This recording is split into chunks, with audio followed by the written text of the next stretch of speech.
Now here in the broadcast booth overlooking the Capitol, we have a real treat. Two rising stars of the Democratic Party, Julian and Joaquin Castro. They may, as you may have noticed, are brothers.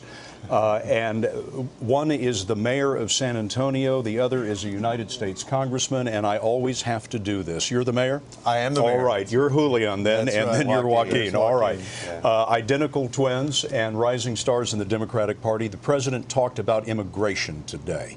What do you imagine, you're the mayor of San Antonio, Texas, what do you imagine the president can do, given a Republican Congress, on the issue of immigration?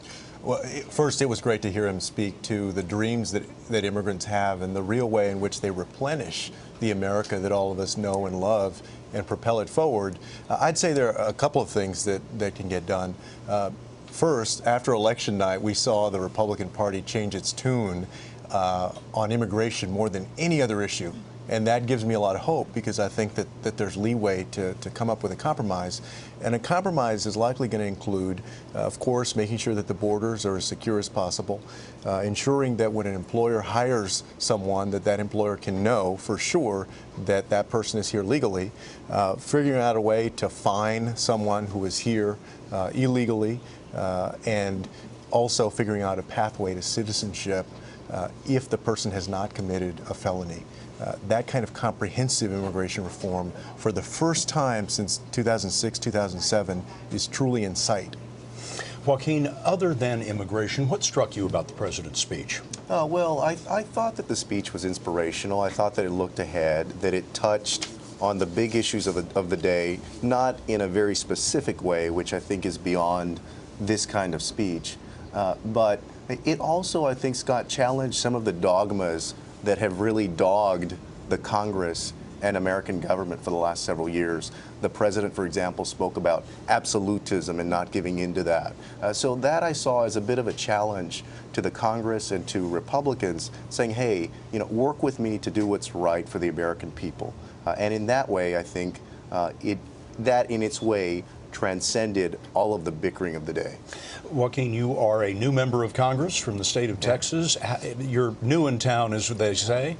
How do you think the divide can be bridged between the two parties on difficult issues like immigration? Well, there's a few things. I think it's got to be built both on personal relationships with the president and with individual Congress members among themselves, but also I think that the institutions and the way they proceed have to change. We know, for example, that over the last few years, the filibuster has been used more than at any other time in American history.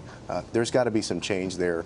Also, I believe that Speaker Boehner, if he wants to get bipartisan votes, as he did on Sandy relief, he's got to be willing to drop the Hastert rule.